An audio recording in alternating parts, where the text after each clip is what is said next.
ओम श्री गणेशाय नमः। ओम श्री सरस्वत्यै नमः। ओम श्री गुरुभ्यो नमः। ओम समस्त जन कल्याणे निरतं करुणामयं नमामि चिन्मयं देवं सद्गुरुं ब्रह्मविद्वरम्। ओम मूकं करोति वाचालं पंगुं लंघयते गिरिं यत्कृपातमहं वन्दे परमानन्दमाधवम्।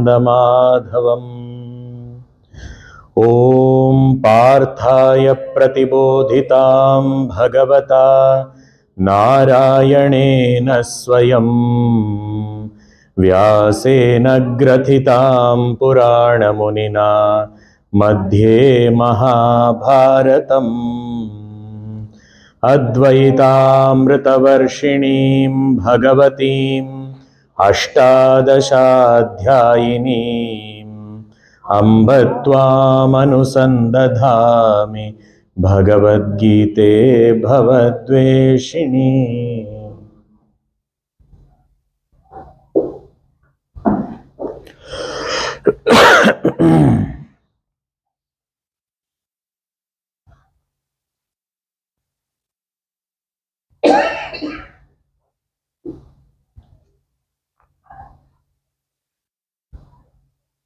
हरे रामा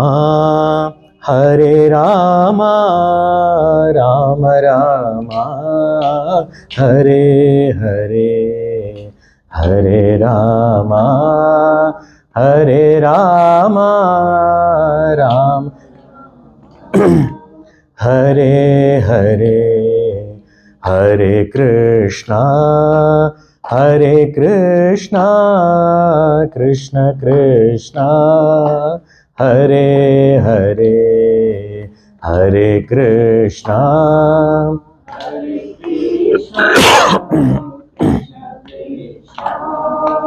हरे हरे, हरे रामा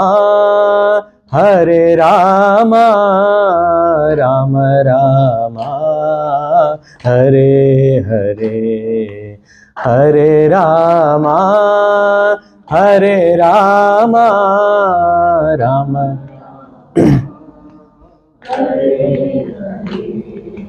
हरे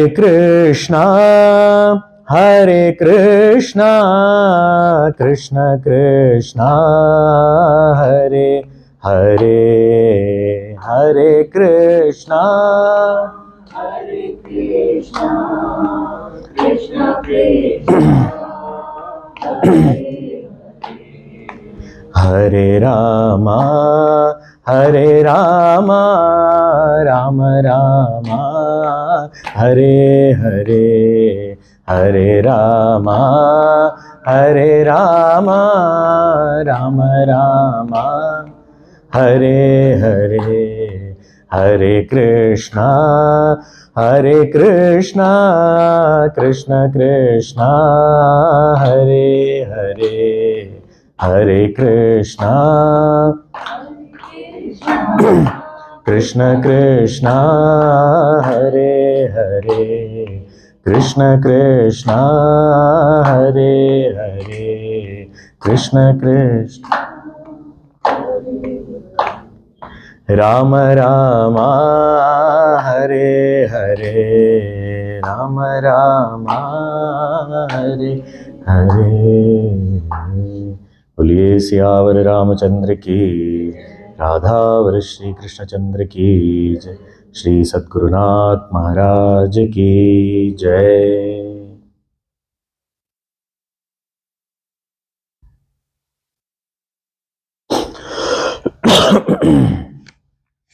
We shall read verse number 33 of the third chapter. सदृशं चेष्टते स्वस्याः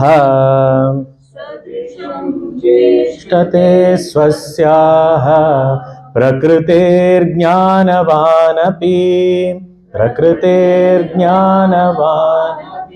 प्रकृतिं यान्ति भूतानि प्रकृतिं यान्ति भूत निग्रहः किं करिष्यति. Bhagavan says that why even after knowing that following whatever Bhagavan has said, the injunctions in the scriptures will lead us to freedom and liberation, and not following will lead us to destruction. Still, why people are not following? Because everyone follows their own swabhava prakriti. And nobody can stop anybody else. But we ourselves, our sadhana has to be not following our swabhava, but following the injunctions, instructions given by the Guru, given by the scriptures. So, there are two things in this. One is our responsibility, and second is our understanding and acceptance of people. What we need to do with ourselves, and people as they are, we have to accept them. वो जैसे हैं वो हम बदलने नहीं वाले, बदल नहीं सकने वाले, पर हम अपने आप को बदलने का प्रयास अवश्य कर सकते हैं. After this, now further, now if this is the present situation, then how? What can be done? Is there a solution? इसका कोई उपाय है? So then Bhagavan is now indicating the problem clearly and then also giving the solution. So verse number 34, Indriyasyendriyasyarthe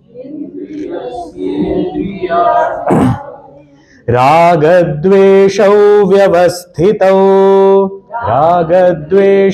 vyavasthitau tayornavashamagachet तौ ह्यस्य परिपन्थिनौ.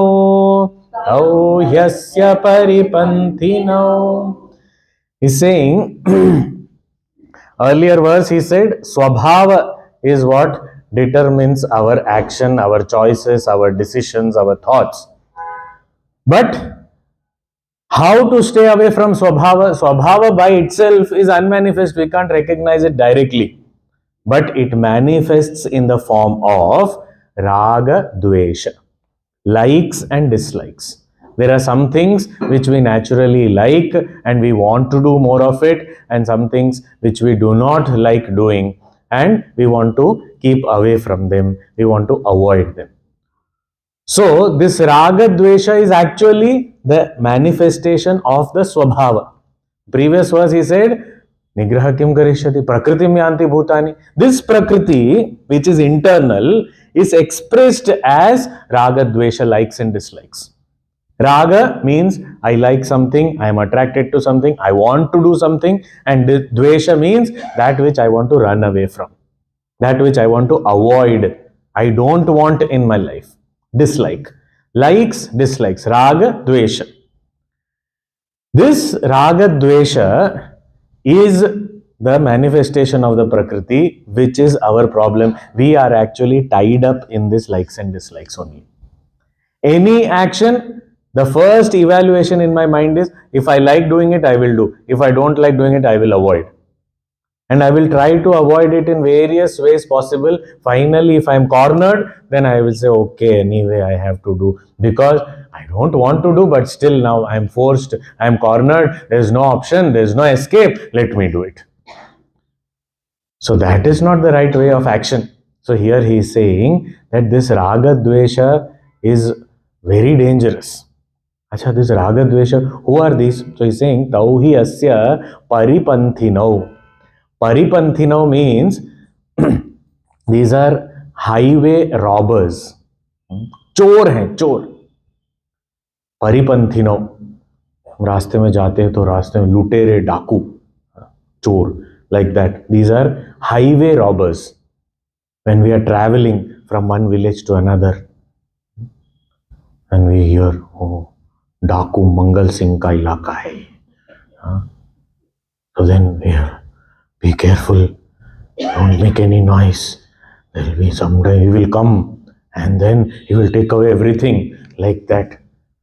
These are two dakus. Rag Daku and Dvesh Daku. Paripanthi now. Now, whenever there is a robber, a thief, he will also have some adda, hideout. He is hiding there. तो इन जंगलों में ये डाकू घूमता रहता है. So where does these two dakus, where do they stay? These robbers, dacoits, where do they stay? He's saying indriyasya arthe raga dveshau vyavasthitau. Vyavasthitau means they are settled there. It is their place of residence. आराम से रहते हैं. कहाँ? इंद्रियस्य अर्थे, in the senses and in the objects of the senses. इंद्रिय और उनके विषयों में ये राग द्वेष बैठे रहते हैं. So as soon as my eyes see something, immediately what is the evaluation first? I like this or I don't like this. They are sitting there in the indriya and in the indriyartha, means vishaya. So these two places, they are raga dvesha are sitting. Every experience of ours, whether we see, hear, taste, touch, smell, all experiences through all the senses, all the time this either raga will come and attack or dvesha will come and attack. So I say, I don't want this or I want this. Something to eat, I like this very much, I want more of it. And then something I don't like, I don't want to eat today. They are sitting there. In food items, they are sitting. In color and form, they are sitting. In sounds, they are sitting. In touch, they are sitting. In smells, they are sitting. Everywhere, they are sitting. They are hideouts. So we say that the enemy is hiding in 5 different places. Here 5 plus 5, 10 different places. Because the senses and the objects multiplied by 5. So these are the hideouts, the places of residence, thikana, vyavasthito. Nicely they are staying there. And nobody is driving them out. Nobody is even looking at them and recognizing them. They are terrorists sitting in our own territory. And any time, any experience, they attack. And we don't understand that they are attacking us. We feel they are helping us. So we're feeling, oh, I like this. And then such things we appreciate also. There's a small child throwing tantrums, very indisciplined, disobedient. And then we say, my son or my daughter is very clear in what he or she wants. बचपन से उसको पता है exactly उसको क्या चाहिए. पता कुछ नहीं है, वो जिद है, राग द्वेष है. And how much ever we keep on encouraging that, so deep this raga dvesha is going to affect. So wherever any such contact between the senses and objects take place, immediately this question of raga dvesha will arise. Because they are seated there, they are right there. We don't think about any object without this consideration of raga dvesha. We don't experience anything with our sense organs without the question of raga dvesha. When we wash our hands, let us say we have eaten or we have cleaned something and we are washing our hands. As the water is flowing, there is raga dvesha acting there also. Simple touch. It is not some bhoga also. It is just cleaning my hands. At that time also, what am I thinking? Some warm water will be so nice. This is too cold water now when it is winter. Same thing in summer. It is too hot. If I get cold water to wash my hands. So good. This is just cleaning. It is not even drinking. There is no bhoga, even touch. Simple touch. And there is raga dvesha sitting there also. In the heat or cold and in my skin. And then this interaction immediately takes place. I smell something, immediately there is raga dvesha. The food is served in front of me. I see it. There is Ragadvesha. Step 1. Seeing. Then step 2. So it has to be, it should look good. Then first step crossed. Now it should smell good also. And we have some food items which is sizzlers type of thing. It should sound good also. This is good. Every sense. And I'm touching. Warm, hot food. So good. And finally, very good. Raga or Dvesha. Sometimes to look at, it may not look very, attractive. What is this? I don't want to eat this. So many people, कई लोग बैंगन इसीलिए नहीं खाते क्योंकि दिखने में अच्छा नहीं लगता. Just that look of it, there itself the rejection happens. So those people have never tasted such a lovely vegetable called brinjal. Why? Because it doesn't look good. So every sense organ and every object and every interaction between the two is raga dvesha play, and then we are tied down by that. Sometimes I am hungry, but because there's raga dvesha does not allow me, I don't eat. I say, no, I don't want. Why? It doesn't look appealing. So I will not eat. Arey, but you are hungry. No, but I don't want to eat. So sometimes some utility factor also is not, utility factor is buddhi. That buddhi also is covered. I want it this way. I didn't get it, so I am not going to have it. So this day-to-day life we are seeing this. Indriyasya arthe ragadvesho vyavasthitav. They are sitting there nicely, well established. And they are what? Tauhiyasya paripanthino. For a seeker, they are like robbers. They take away. What do they take away? Now, if you are a traveler, they can take away your wealth, your luggage, or whatever your possessions. They can take away everything. But for a sadhaka, what do they take away? The greatest wealth of a sadhaka is peace of mind. Shanti. They take away. As soon as this Ragadvesha comes into play, our peace has gone. So I am not able to remain peaceful. I've lost it immediately. I'm seeing, oh, this is so good, peace gone. This is not good, peace gone. So Paripanthino, they are looters. They loot away my peace. They loot away my ability to do great things because I am stuck there in that Ragadvesha. So then what is the instruction? Bhagavan, you are scaring me with the problem, but tell me the solution also. Solution, he is saying, Tayorna vashamagachet. Don't come under their influence. They are there, but don't come under their influence. Don't get carried away by this likes and dislikes. ये रागद्वेष आएंगे, पर you don't get carried away. You be away from them. Anywhere we go, there may be good people, there may be bad people also. So we can't go and change people, but we can stay away. Here, this person cheats, so don't go. Stay away. That much we can do. So this Ragadvesha is there. Stay away. Don't get influenced by that Ragadvesha. Don't follow whatever the Ragadvesha says.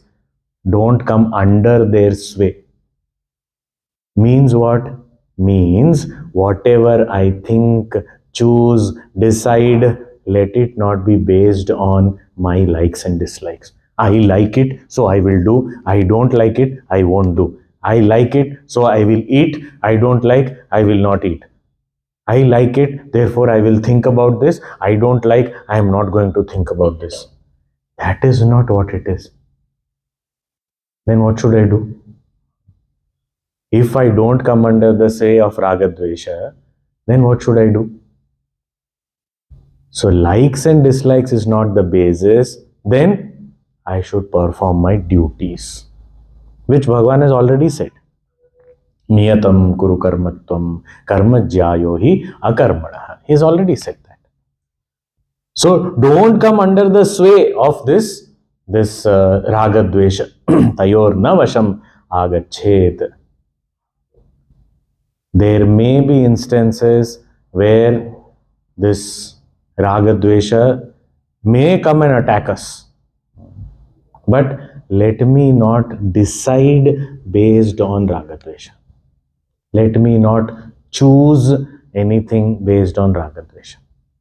Let me do what is right. Let me do what is to be done. Sometimes, to take a decision, we say, if I take this kind of decision, then these people will not like it. So just to please people, I cannot take a wrong decision. So what should I do? Do what is right. Do what is needed.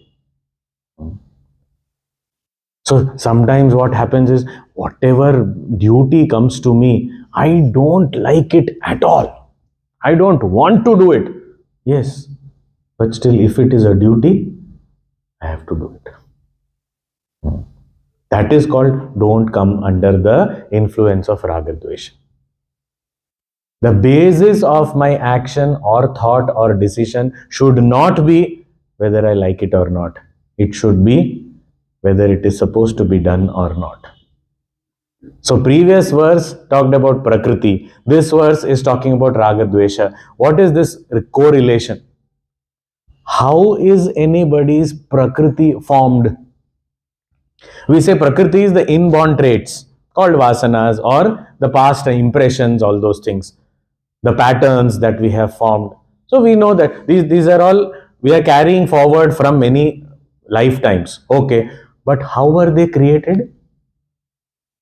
It is our past decisions. Okay, past decisions were based on what? Ragadvesha.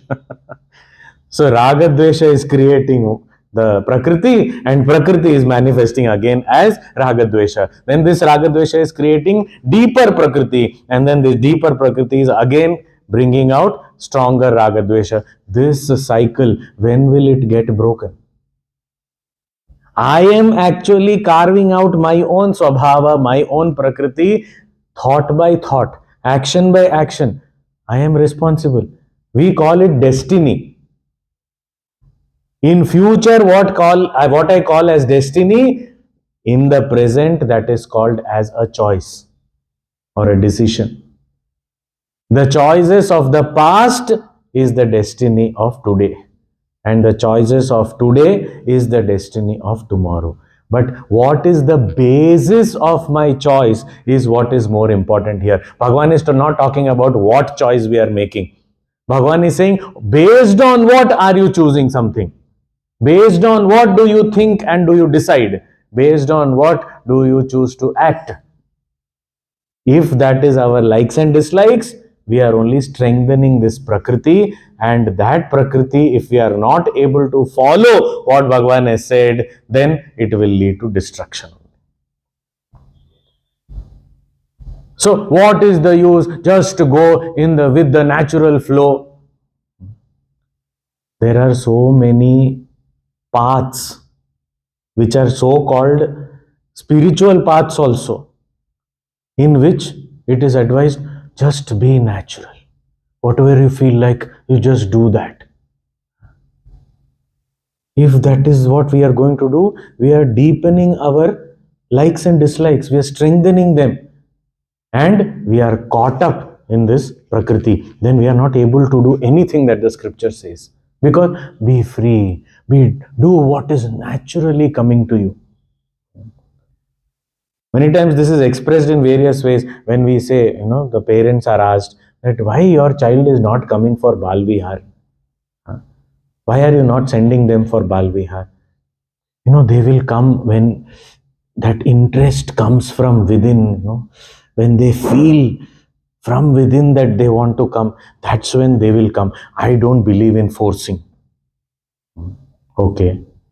Is the same principle applied for school? Because school also no child likes to go. At least they don't go for studying. If at all somebody likes to go, they go to meet their friends and play, and they say that today 2 periods are free, so we will have more fun. So for that only people, no child goes to school to study. Everyone knows that. But there do we say, let the desire come from within, and the day the child feels I should study, that day he will go to school, he will not need me also. So why? So when it comes to spirituality, we say I don't force. But when it comes to anything else that we like, we force. So again, what is this forcing or not forcing also dependent on? That is a choice, and that choice is based on my likes and dislikes, my priorities. The priorities are also based on likes and dislikes. What I value is based on likes and dislikes. So Bhagavan this is not a simple verse that is saying, Raga Dvesha is there, therefore you just be careful, don't come under their sway. It is such a deep-rooted thing in our system. Everything is being based on that. It may not appear, and it is not silly things like I will not eat this or other. Those are for examples, okay, we understand. But more significant decisions also in life, if we only base them on I like it, therefore I am doing it, I don't like it, therefore I am not doing it. And such indecisiveness, such confusion is there in society. If we look at, especially in the youth, we tell them, the typical situation where the parents will tell the child that now you are coming of age, you should get married. So are you going to find a match for yourself, or should I start looking? Nowadays, youngsters say, neither. You also don't look, I am also not going. Why? I have not yet made up my mind. When will you make up your mind? When you're 60? And then at 60 you feel, I think I need a companion. For what? To die together. Because life is almost, the main part of your life is gone. If we think about it, and what is the basis of decision also? I like, therefore, I think married life is good. Why? I like it. So I am getting married. And somebody says, oh, married life, I don't like. Why? Too much of responsibility. No, Baba, I am not going to do. So, because I don't like, I want it. That is not the basis. And there is no thumb rule that everyone should marry or not marry. These are all significant decisions of life. But there also, if it is only based on likes and dislikes, and likes and dislikes are also sometimes based on what will society say, what are people saying, my peer pressure, this, that. All these things also play a role. And ultimately, it boils down to Raga Dvesha only. Even if there is so much of peer pressure, if I like doing something, nobody can stop me. Full Samaj will tell me, ridicule me, I will still do it because I like it. And what I do not like, people may support me everywhere, but I will not do it. If we say, no, sometimes we say that youngsters are very sharp and rational and they ask very intelligent questions. We have to rethink this statement. Because very often, I'm not saying that is not true, it is true, but very often the questions are also based on likes and dislikes. A youngster will ask, why do we light a lamp at the altar in our home? Why do we light a lamp in the morning or the evening? They will ask. But why do we light a candle and blow it before the birthday party? Nobody is going to ask this. Why? I like it. And there I have to do it. So I question. And then we say, so rational thinker, he doesn't do anything without finding out the significance. Therefore, I have told, don't do anything, you just find. In that manner, they never go to any birthday party. You're placing candle on the food. You're blowing. Blowing means what? You're throwing germs onto the cake and then you're cutting it and eating it also. What hygiene? But nobody questions that. So the point is, it is not about, I have nothing against cake cutting or anything. We can do as much as we want to. But the point is that when we ask questions also, our inquisitiveness and curiosity is also unfortunately dependent only on likes and dislikes. So what is happening? I am deepening and strengthening my prakriti. And therefore, I am just working according to the internal programming. So where is the human part of me where there is little more freedom? Where there is a capacity to break free from the patterns that I am not using. I am not living like a human being. I am living like a pre-programmed animal. And that is what is called destruction, nasha. That my human status, I lose, I give up. And I am just programmed. This swabhava, this prakriti, that is only getting strengthened by following everything based on likes and dislikes. Tayor na vasham agachet. Now we say, Bhagwan, you are scaring us way too much. Now please tell us something, how to not get influenced by likes and dislikes. That is also important to be known, that how not to get influenced. Is there a way? Can we do something so that we don't get influenced? Because sometimes we don't even realize that we are getting influenced by likes and dislikes. राग द्वेष के चंगुल में फंसे हुए हैं, वो हमको कई बार पता भी नहीं है, तो उसे छूटेंगे कैसे? So how not to get carried away by them? Is there a way? So here Bhagavan in the next verse, that is verse number 35, he is giving us the formula of how not to get. So we have to now catch the line of thought. जो विचार की कड़ी जो है उसको एक एक के बाद एक श्रृंखला जो है. First, what did he say? That this whole world, the instruments are interacting with the objects. There, the self is not affected at all. The self is the witness, not participating. But still, a person who is ignorant thinks that he is only doing everything. So, what should be done? That offer all actions to me with the right discrimination, without worrying about the past or future, without getting excited in the present. Invest all your energies, keep your head where the hands are working. Bhagavan said that. And after that he said, if somebody follows this, they get liberated. If somebody does not follow, they get destroyed. But why do people not follow when it is a sure shot method of liberation? Because they are caught up in their prakriti or swabhava. And what is strengthening this prakriti? Ragadvesha. So therefore, don't come under the sway of Ragadvesha, likes and dislikes. How not to come under the sway of Ragadvesha? Next verse. He's saying, Shreyan swadharmo vigunaha paradharmat swanushtitat Swadharme nidhanam shreyah Paradharmo bhayavah.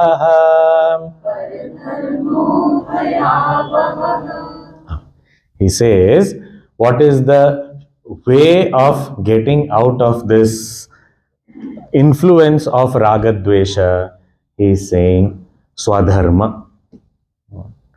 Follow one's own swadharma. Swa, our own. Dharma. Now, dharma word has various connotations and various meanings.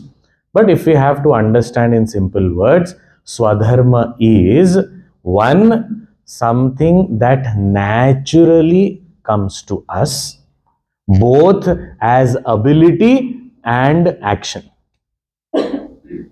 That which naturally comes to us as ability and action.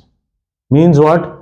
For example, here Bhagavan in the second chapter has talked about this Swadharma and said, hey Arjuna, you are a Kshatriya and you have been trained as a warrior. And training, before training also or during your training also, you excelled in it. You are the best. Means what? The ability of being a warrior came to you naturally, number one. And second, now without your asking for it or working for it, here is a battle where you have the opportunity to defend what is right. Dharma Yuddha you have got. So as a situation, as action also, it has come naturally to you. So two things. One, as ability, it has come to you naturally. And as an action or a situation which demands some action, it has come to you naturally without doing anything special for this. It comes very naturally. I may have been trained, but that training also, it was very natural to me. I excelled in it. What we call in today's age as aptitude. It is different from preference. Preference and aptitude are two different things. My aptitude for mathematics may be very high. Means I may be very good at it. It can come, I can understand it very easily. Logic comes very easily to me. But I may not like mathematics. So it is not a preference, but it is aptitude, my ability. So based on the ability, if I have a situation and that demands that ability to be manifested, it is called Swadharma. So in loose terms, it is translated as duty. But duty is a very small part of Swadharma. Swadharma is what? The ability is natural. It comes to me very naturally. It has come to me. And a situation which demands a response where the ability has to get manifested into action, that also has come unasked. That has come naturally to my life. In that situation, what I should do should be in line with my natural ability as well as my natural duty, which we call as Swadharma. So this Swadharma is what one has to follow. So Bhagavan said in the second chapter, Arjuna, considering your Swadharma also, you are a Kshatriya by guna, by karma, by training, by action. And today you are in a situation of this wonderful opportunity of serving the society with this natural ability of defending dharma. If you have this wonderful opportunity, why are you hesitating? Just do it. This is a dream come true for any Kshatriya. So this is not easy to get. So you are getting it so beautifully. Just do it. So that is Swadharma. So here Bhagavan is saying that it is not talking about preference. Preference is what? Likes and dislikes. Raga Dvesha. So preference is something very less intense. And then it becomes very, very deep. Then it is not just a preference. It becomes a need to do that. So here he is saying not the preference but the natural aptitude and the occasion has come to you. Therefore, this is your Swadharma. So here he is saying Swadharma is the way to not get influenced by Ragadvesha. Duty is the way where I shall not consider my likes and dislikes. I have to do it. How many students like exams? Hardly anyone. Some toppers may be there who like exams. I love. There may be very few. The majority, I don't want exams. I don't want to be tested. How many times will I fail? Enough. Now no more exam. Because exam means failure. So that is a preference. But if you are studying in this institution, you have to appear for the exam. That is a swadharma, because you have studied, you have enrolled, and today is the day, go and sit and write. This is swadharma, not a preference. You have to do it. When you say, I want to play, okay, what I'm playing football, okay, football I will play, but I don't want to run. Even if you are a goalkeeper, you have to run. You can't say you can play football sitting on a chair.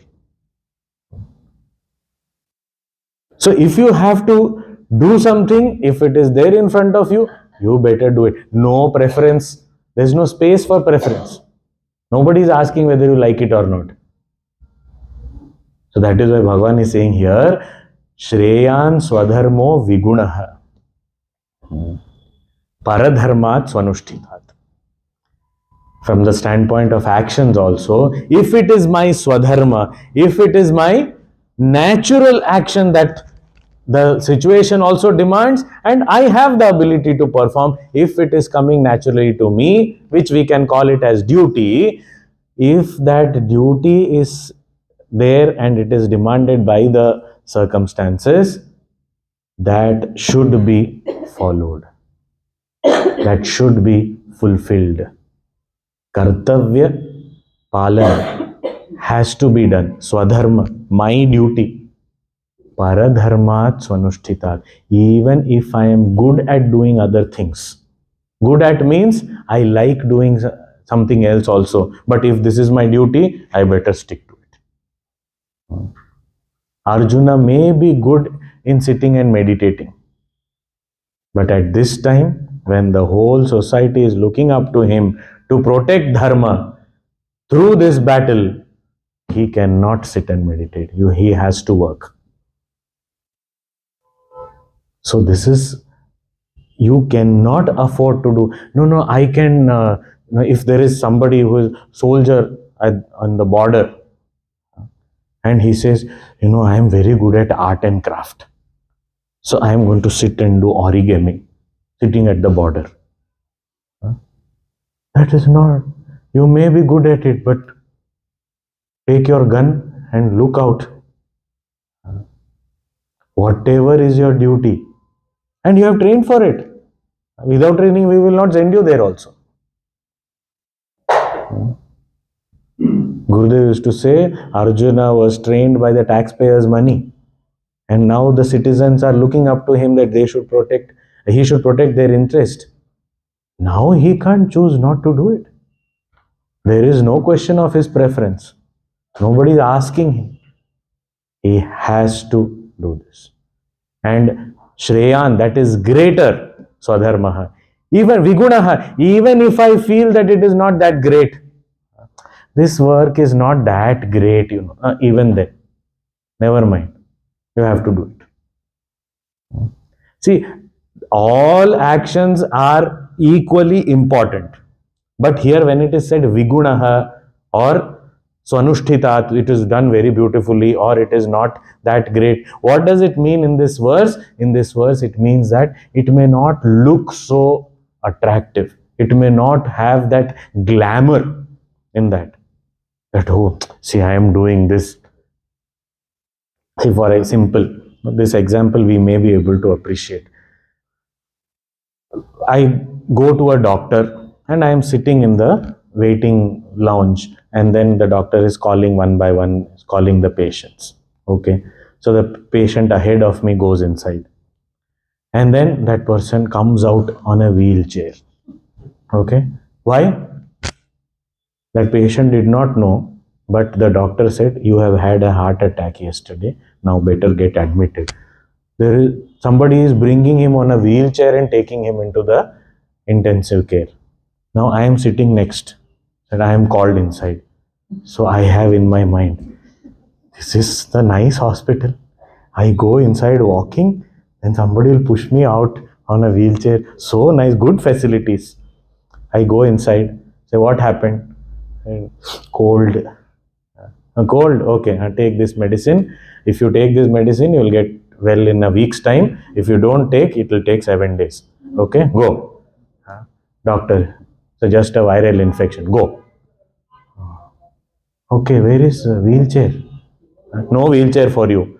No, no, no. I also want wheelchair. Why? Because it looks good that I have come to the doctor and somebody is taking me out. It looks good. It is not. It looks good. What you like, nobody is asking. What you need is what is important. And for this illness, this medicine only, whether you like it or not. For that illness, that was required. Because sometimes we feel that cold, common cold, is the most unprestigious disease. Puja Guruji calls it very unprestigious. Means you can't tell people that I have a cold. What is it? Only cold, no? If it is heart attack, then tell me.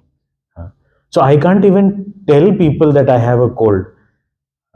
But it is very irritating. But it is very unprestigious. No social status for it. But I have. Otherwise, if I have I have high blood pressure. Oh, please sit down, sit down, sit down. So much important. I have a cold. So stand in some car. Go and stand in the sun. It is better for you. What is there? What big cold and all? Very unprestigious. I feel no. That disease is better. Whatever you have a problem, the medicine and treatment will be according to that only. You cannot get others treatment even if you feel it is very prestigious and glamorous. This is what it means. That swadharma vigunaha api shreyan. Even if it doesn't appear as great as others, but it is better, it is greater for me because it is my need. Whereas for others, I may be able to do the other thing better, but that doesn't mean that I should do. I have to stick to what is my job. And that is why often before getting a child, people have lot of theories of parenting. So Guruji says this beautifully. This man said that earlier I had 6 different theories of parenting but no child. Today I have 6 children and no theory. So I may feel that I will be able to do this better, but actually that is not for me. What is for me, that I have to do to the best of my ability. And if a situation has come, it has come to me because I am capable of facing it. I am capable of doing my best in it. Otherwise, it won't come to me only. Because we have this law, nature has, that it comes to me means I have the ability. So I accept it. I just face it, go through it, do whatever is required for it, respond to it with 100% effort. This is called paradharmatsu anushtitat. Other actions may feel more glamorous, but that is not for me. My job is only this. There are 3 people working in a team. So one day there were only 2 people there, and then one man was digging and the other man was filling. They were going on digging. After 10 feet again he is digging, and then he goes ahead and the next man comes and fills it up. So what happened? Why this waste of labor? One is digging, other is filling. What is this? What are you doing? He said, we actually are 3, but that third one is on leave. But what does he do? He said, after he digs, the second one plants it, and I'm the third one who fills it. But that planting person is on leave today. So we are only doing our job.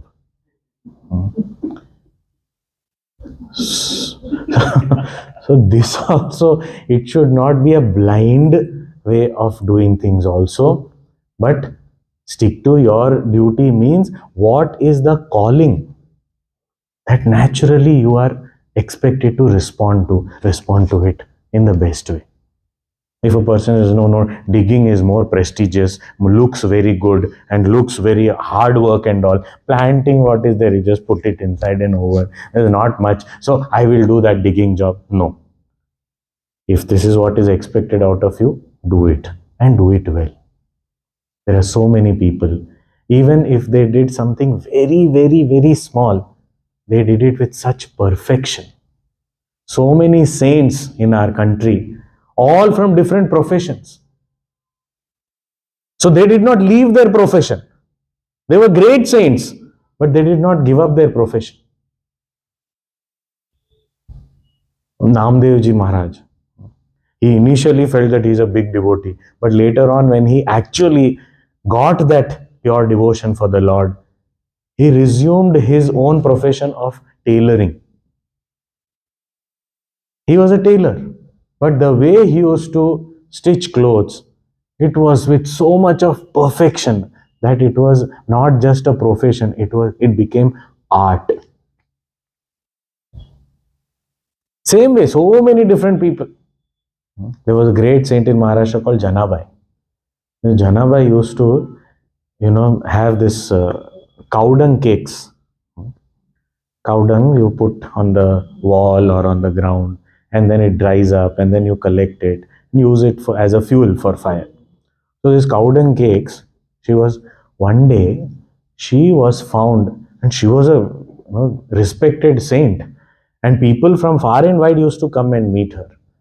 So one day one man had heard about her and wanted to come and have her darshan and take guidance from her. And he went and asked, where is Janabai? He said, there you can see that lady is Janabai.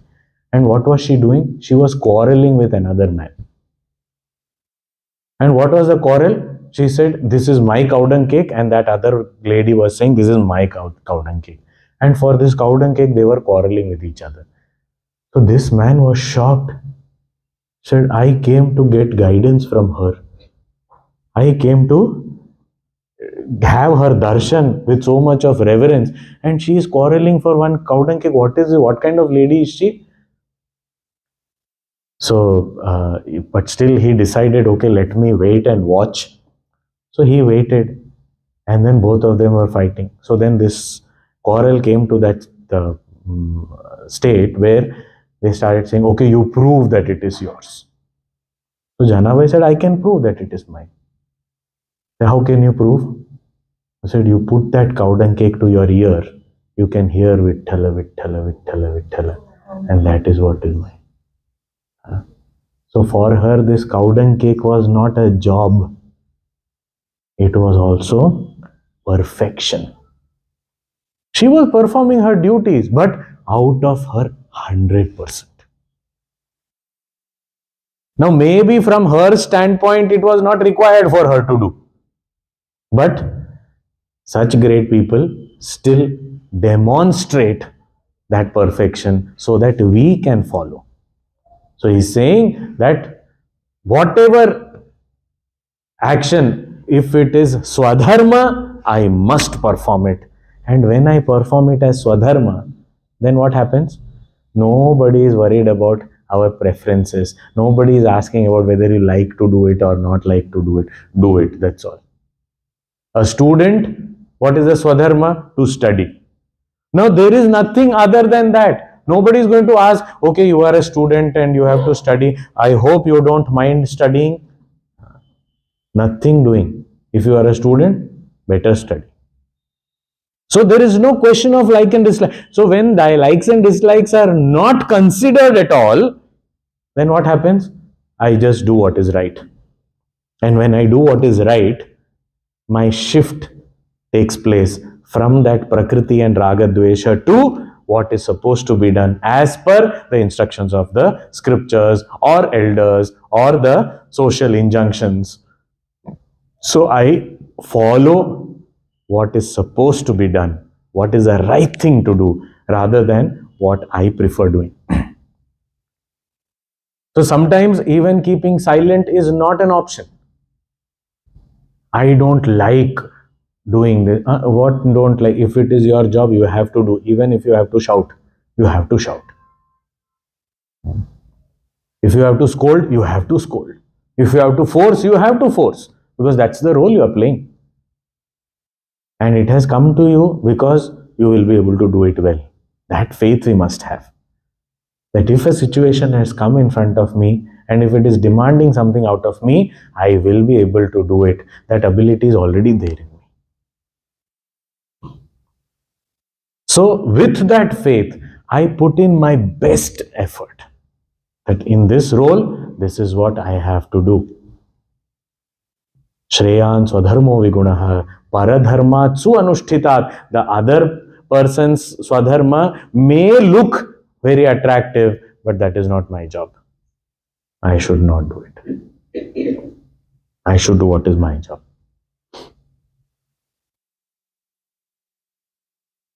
Very many times we look at others, and sometimes people may be struggling to do their own jobs.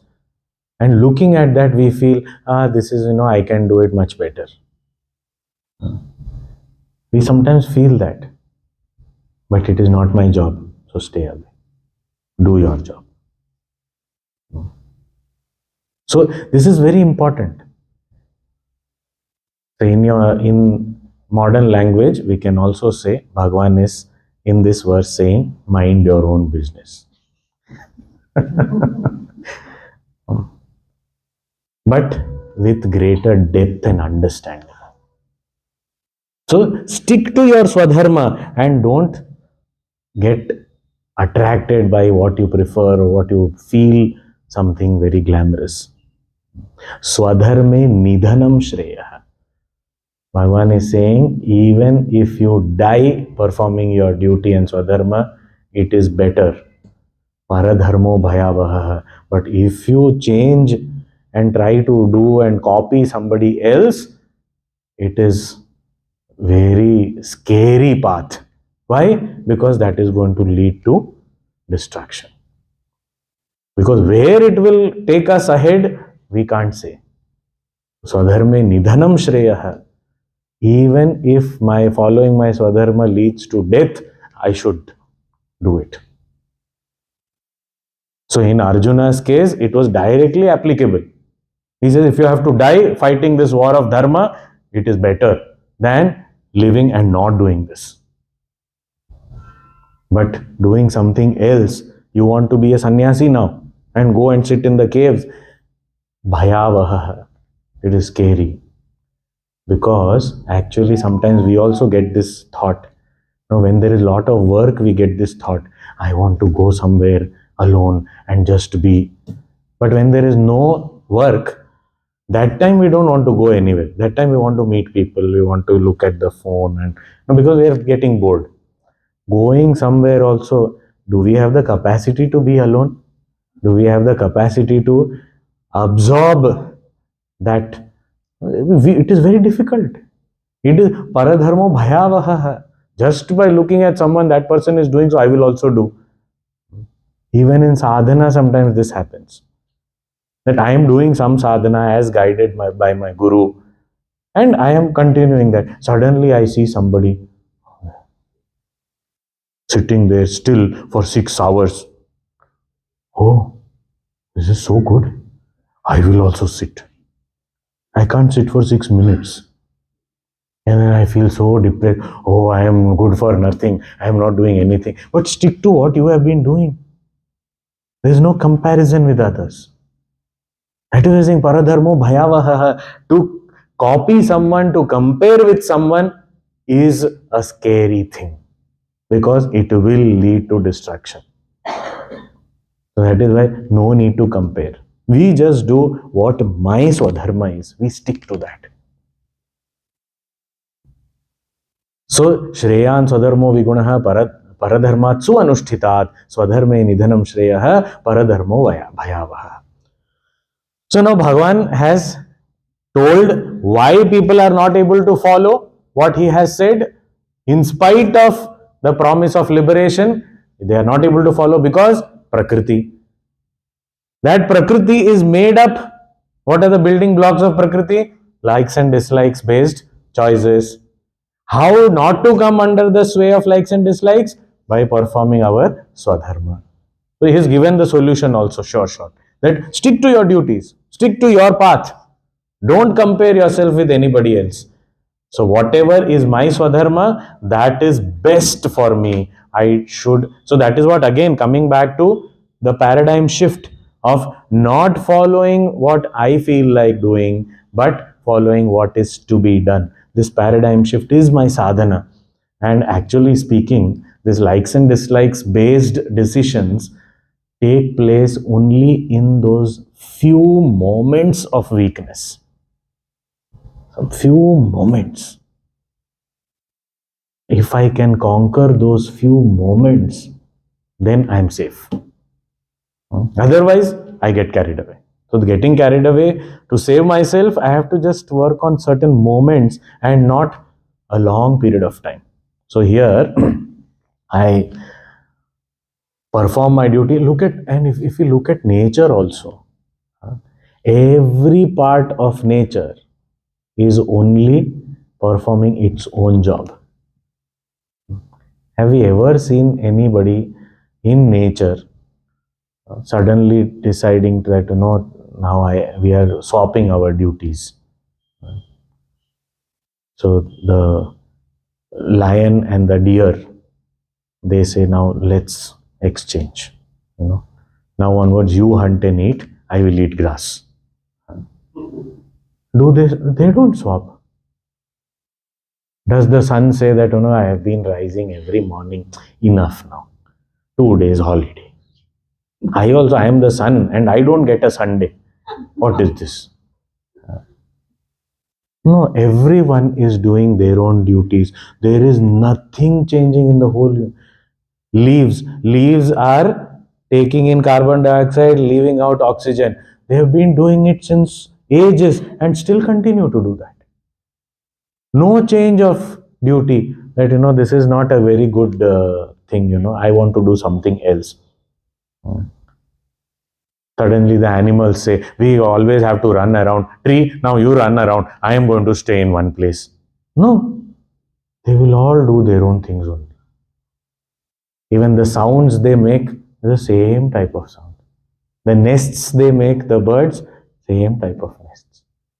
If you look at it, and it is, yes, they are pre-programmed, but the point is, they are not going by preference. There is no, for us, we have the intelligence to choose to do what is our swadharma.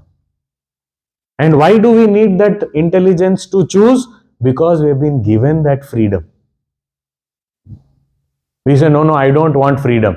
Means paradharma. We are trying to be as an animal. No, I have been born as a human. I have to live as a human. So I have been given this privilege. Let me make use of it. Sometimes after growing up, we say, no, those childhood days were better. I want to be a child again. Sorry. Time up. Now you are a grown-up. Now behave like a grown-up. Now don't try to be someone else. If it is your duty, you have to do. No, in childhood there were no duties. In childhood also you were cribbing about duties. Now you realize that time it was better duties than now. But it is always, grass is greener on the other side of the fence. It is always there. But paradharmo bhayavaha. So he has given this. Now, even if we look at this verse number 35, from the knowledge standpoint, the absolute knowledge standpoint, even then this is a very beautiful verse. The highest knowledge. He says, Shreyan Swadharmo Vigunaha. Swadharma. The word dharma from the knowledge standpoint is the real nature, the essence. What is my real nature? Sachidananda, Brahman, Atman. That is my real nature, my real identity. Knowing my own self is Shreyan, is the best. Paradharmat swanushthitat. Other things, other dharma means what? Identifying as the body, mind, etc., which I am not. That is called paradharma. Swadharma means what I really am. So being established in the self that I am is superior even if it has no attributes. Vigunaha. Attributeless abidance or abidance in the attributeless self is far superior than this tangible instruments, being those instruments and acting as a limited jiva. It is much better. Swadharme nidhanam shreyaha. The best thing that can happen to a spiritual seeker is when one is established in the real self, the false I ego, nidhanam, dies. That is shreyaha, that is the highest good. Paradharmaha, being something else that I am not, like the body or the mind, is bhayavaha. It is fraught with fear. All fear is possible only when we consider ourselves to be something that we are not. So from the highest knowledge standpoint also, this same verse tells us this is the solution to the problem. You want to get liberated from this action? Yes. Then how is it possible? Swadharma, know your own real nature. Because that is the highest, that is the best. And when the false ego, false identity dissolves, that is the greatest. Otherwise, till such time, bhayavaha, there will be fear. There will be dvaita, duality. So, therefore, this Bhagavan has answered Arjuna from the karma standpoint also and from the knowledge standpoint also. Even from the bhakti standpoint, this is true. What is bhakti standpoint? Swadharma. Dharma means, even if we call it as duty, duty is based on identity. Now, what is my core identity? Identity is decided based on my relationships. What is my fundamental relationship? With whom is my fundamental relationship? From the standpoint of bhakti, my fundamental relationship is with Bhagavan, with the Lord. And that fundamental relationship gives me an identity of being a bhakta. That is Swadharma. And when I understand my Swadharma as a bhakta, as being fundamentally related to the Lord, then that is the best. Then all the other relationships are secondary. Primary relationship is with the Lord. Now, in that case, will I have any relationship problems? Because my direct relationship is with God. All other relationships are through God. So then, if I say there should be stability in relationship, this is the most stable relationship. Because I am related to the changeless. Everywhere else, there is change. So therefore, Swadharme, always being in that. So living a life as a devotee, living a life as a sadhaka is the highest from the devotion standpoint. So from knowledge standpoint, from devotion standpoint, from action standpoint, karma, jnana, bhakti, from all standpoints, Bhagavan has explained in this same verse what is the solution of going beyond this action and its bondage. Now Arjuna has a question. What is the question? Let us read the question. Verse number 36. Arjuna uvacha अथ केन प्रयुक्तोऽयम् पापं चरति पूरुषः अनिच्छन्नपि Varshney बलादिव नियोजितः.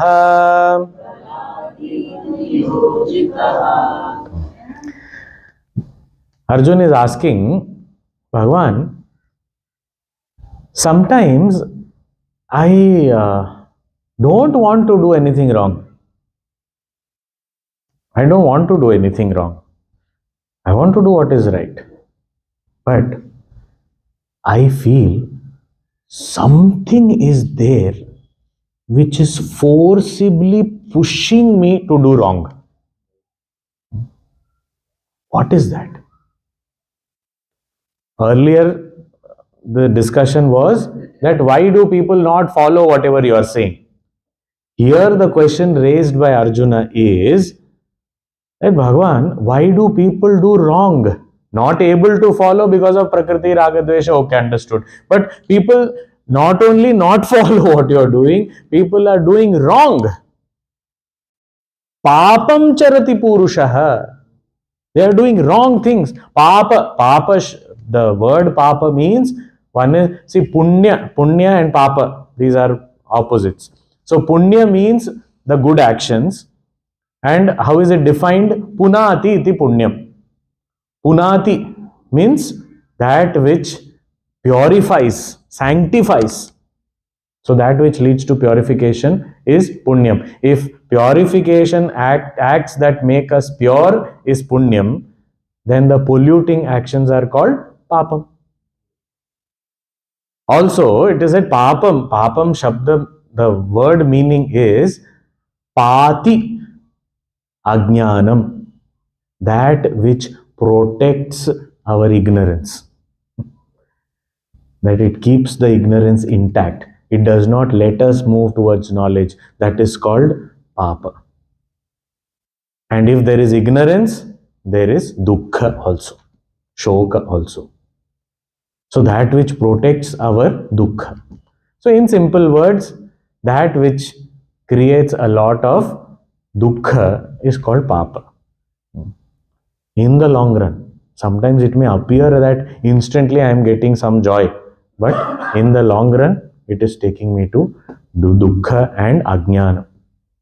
So, papam charati, people are found to be walking the wrong path, committing sins. Papam charati purushaha, kena prayuktaha, saying, prompted by whom do people do commit mistakes or sins? आप क्यों करते हैं? किससे प्रेरित होके करते हैं? अनिच्छन्नपि, doesn't want to do.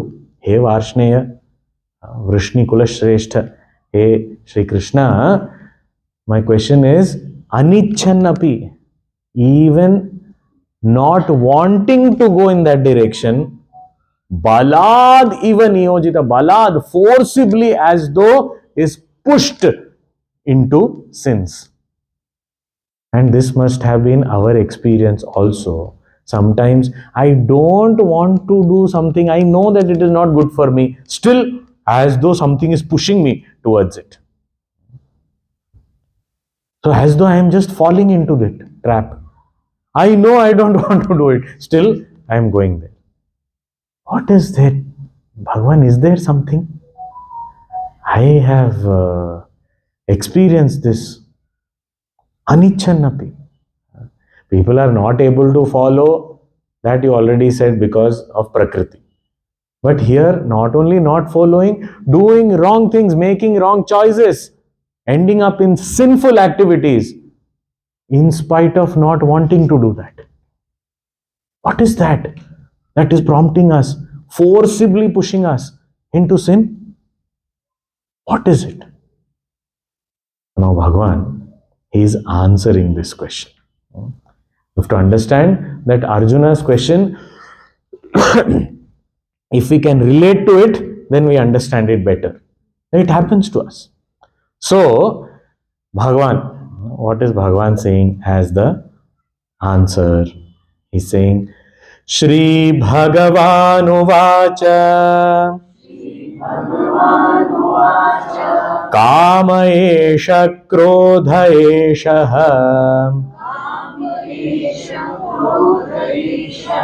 Rajo Guna Samudbhavaha Mahashano Mahapapma Vidyenamiha vairinam.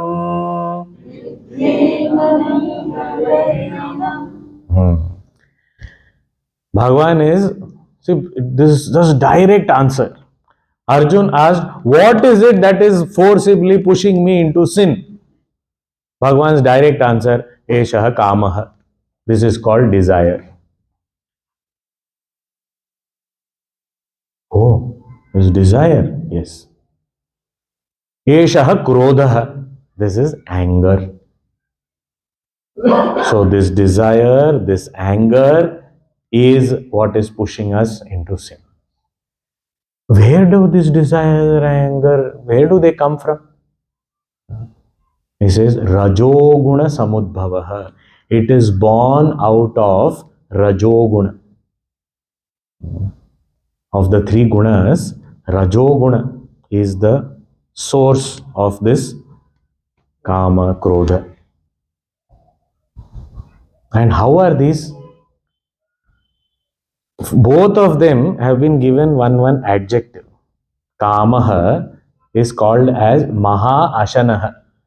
Ashanaha means the one who eats.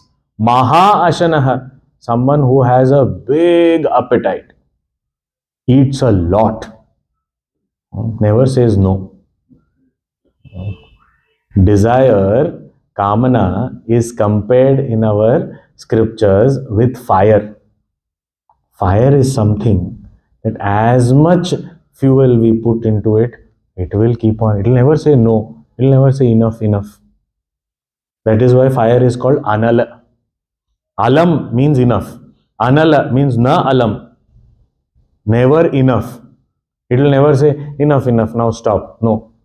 Put as much as you want. It will keep on burning. So this Maha Ashanaha, Kamana, desire is what?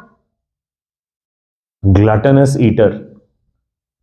Anything you fulfill that desire, still there are 10 desires waiting.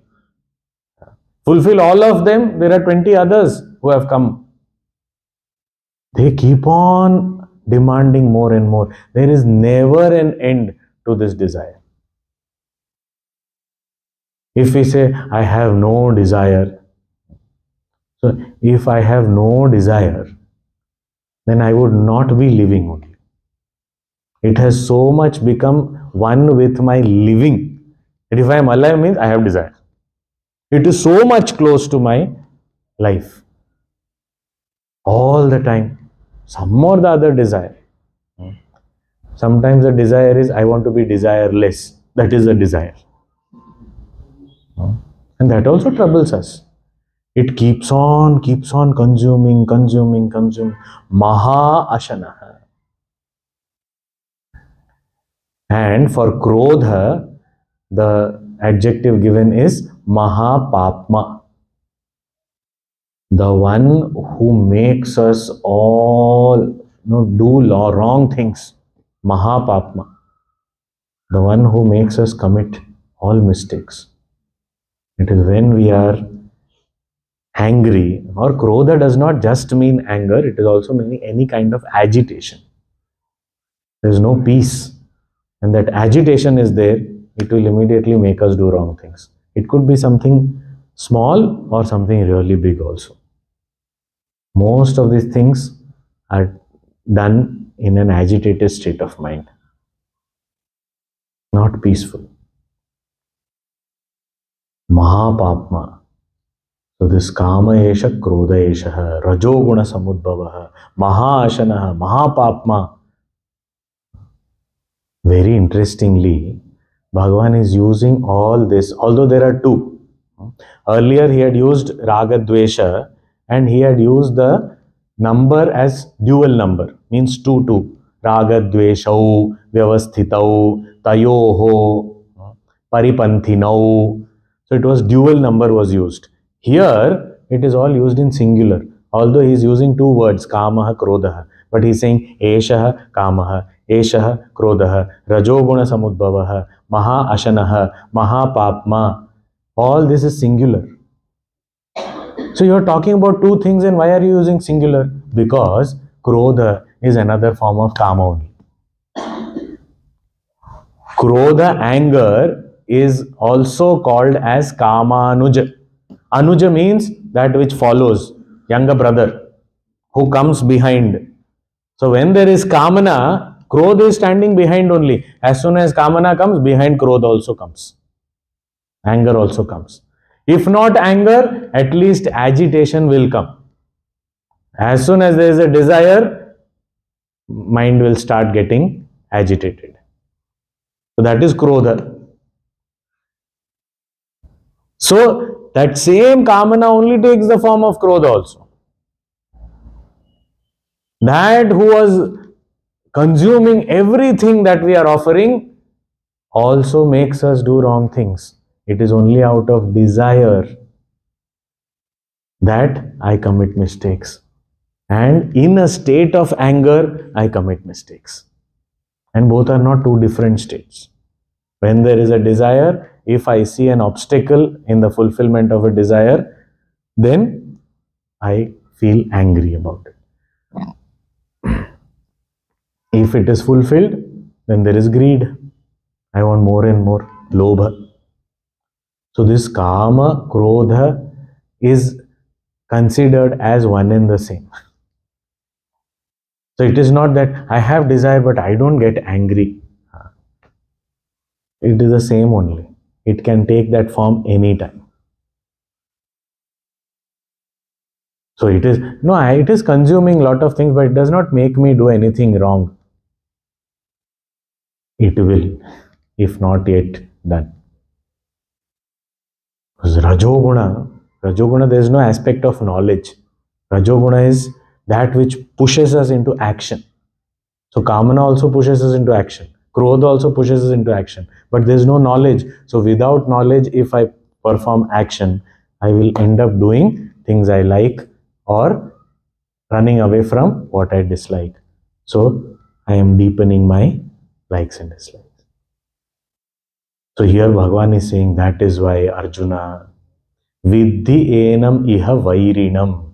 Here in this lifetime itself, please understand, apprehend them, recognize them as enemies. Here also again singular only. Apprehend it as your enemy. See, this is so, spirituality sometimes is so different from what we usually think. We feel, what is a motivating force in life? Desire. There should be desire. That will only motivate me and I will be able to do. Here Bhagavan is saying, that is your enemy, not your motivator. Yeah, as an enemy, if it motivates me, that is fine. But enemies cannot motivate beyond a point. Enemies intimidate us and make us do what they want us to. Desire also is like that. It may seem to be motivating us in the beginning, but after that, it occupies, it takes over our life. There's this beautiful story of a camel where this camel in a desert, this man was, he pitched a tent and he decided to spend the night there. It was very cold, but he was warm in the tent. And then he suddenly remembered that outside his camel was tied. So he felt that poor camel in the cold it is there. So let me also. So the tent was not that big, but then he was generous. He said, okay, I will bring only the head of the camel inside. No, it has a long neck. So the head can be inside the tent. So at least the head will feel warm. So that much I can do. So the camel's head was brought in. Then he went to sleep. Slowly he saw the camel is shivering. So then he felt that, now what to do. So the camel slowly started moving in and his entire neck came into the thing. And then he started sleeping. So he said, okay, never mind, let it be. After some time, he saw the front two legs of the camel came inside and then it was sleeping. So he was pushed to a corner, but he said, okay, poor animal, let it be. And he slept. After some time, he himself woke up shivering because he was out of the tent and the whole camel was inside the tent. This camel is like our desire. It comes slightly as a motivator. Come on, let's do this. I want to achieve this. I'm very ambitious. Okay, do. And then slowly the desire starts consuming us. Maha Ashanaha, Maha Papma. Then there is no dharma, dharma vichar. I just do whatever I feel like because I want to fulfill my desire. I have to, what's this ambition? Ambition is not unhealthy if it is under our control. But if we become under its control, then it is dangerous. That is what Bhagavan saying. You want to know that what is prompting you into wrong action? This is what is there. Now here it is very interesting. We find that there is a contradiction here. What was the question? He said anichan. Without wanting to do something wrong, I am pushed into it. So I don't want. So there is no desire of doing wrong. And on the other hand, what is the answer? Kamaha.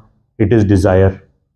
So the question says, I don't have desire to do wrong, but the answer saying that it is desire that is making you do wrong. So is it not a contradiction? The point is, I don't have the desire for the result of this action, but I have the desire to do this action because I find pleasure in that.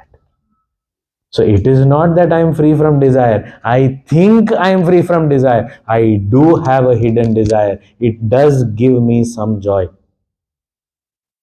You know, if poison tastes good, I keep consuming it. And I say, I don't want poison. Yes, I don't want poison, but that sweetness is attractive.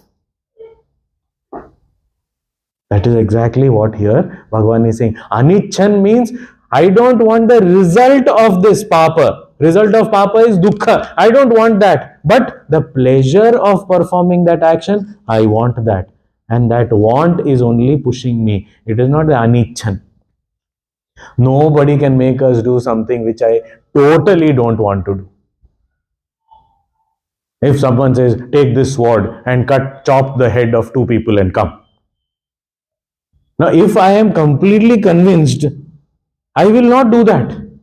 No amount of pressure, no amount of any incentive is going to make me do that. But sometimes I say, okay, somebody says, you have to eat this. Let's say, I don't want, but you know, everybody forced me to have. That's why I had. Otherwise, I didn't want it. That's a lie. That's why we say there is this concept of social drinking.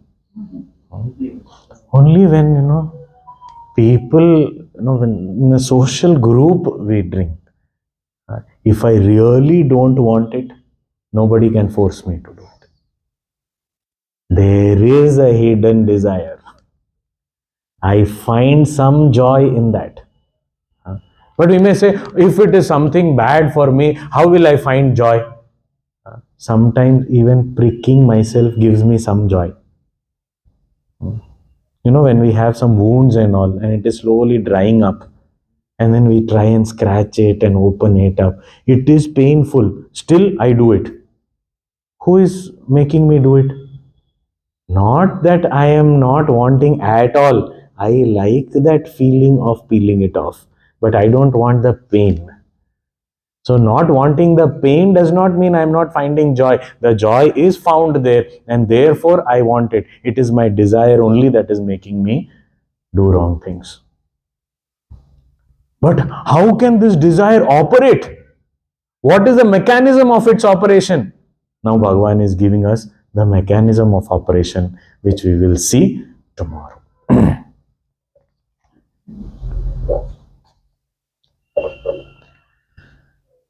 Om Purnamadah Purnamidam Purnat Purnamudachyate पूर्णस्य पूर्णमादाय पूर्णमेवावशिष्यते। ओम शांति शांति शांति। हरि ओम। श्री गुरुभ्यो नमः। हरि ओम।